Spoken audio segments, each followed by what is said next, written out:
Oh, Rob, always great to see you, and boy, did you ever do a good job in this one. Whoa, stepped it up, man. How on earth did you keep your emotions in check throughout this whole film? I didn't. Just crying every day. No, I mean, I think this one was nice because it kind of, you know, if you go to more extreme places, I mean, the second and the third movie were more sort of, you know the characters, and it's kind of, it's more of an adventure with those characters, and this one went kind of back to the basics that the first one had. As a very, very tight-knit group of characters, and it's all set in basically pretty much all in one house. I mean, and it's just a family drama with a sort of really strange core to it. But Edward has so much going on there, and it's a little different, it seemed to me, this time around for you. More of a challenge, you think, playing him this time? Yeah, I think so in some ways. I mean, it's kind of... But in some ways it was kind of just easier because he had more stuff to do. I mean, like, and you know, you're going, it's the whole spectrum of emotions. I mean, you're kind of, he's finally happy at the beginning, and then just gets sort of systematically the happiness beaten out of him. Yeah. Like, he's kind of an unlucky guy. Yeah, he's got some good luck. Yeah. You know. Do you ever get used to the anticipation of the fans for these films? Not really. And it's always different as well. It's always, I mean, there's always a kind of general anticipation and excitement about it, but it always feels slightly different every single time. Especially because the more times you have actual encounters with fans, the more they know you and know very specific things about you. And so it's, you from a distance you see this huge writhing, screaming mass, and when you go up and they're like talking about a book you mentioned like 3 years ago in an interview, and they're like, oh, I read that book or whatever. Yeah, everyone has these individual little anecdotes, which is really nice. And that, like the first movie we were doing that, and people were just screaming. They had no idea who we were. I mean, it was yeah, kind of different. Now they're your old pals. Yeah, yeah, exactly. You know, we're all anticipating the last one, but can you take me back to the very last day of shooting and what it was like for all of you? I mean, here's this family that you've grown together for so many years.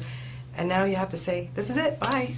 Yeah, I mean, the last day in Squamish, when we had the biggest, we had kind of pretty much the whole cast. Actually, no, what am I talking about? We weren't the final, we didn't shoot the final thing. We had, all the vampires were doing this part of the wedding, and we all wrapped. But that wasn't the final day of shooting. There was still like another few days, so no one was really said it was the end, and everyone kind of ran off because it was freezing cold and it was the middle of the night and stuff. And so yeah, it was it was sort of a confused ending to it. But then me and Kristen did one more scene in the Caribbean on the beach, and we're just like kissing in the sea, and that was my final scene from Twilight. I was like, wow, that's a nice way to end it, just kind of in this like boiling hot ocean, and kind of having some cocktails as the sun rose. I mean, it's like, wow, why didn't we have more scenes like this in Twilight? Seriously, yeah. You were, like I said, recently in Toronto. You were shooting with our great David Cronenberg, Cosmopolis. What was it like to be, work with him and just play this role?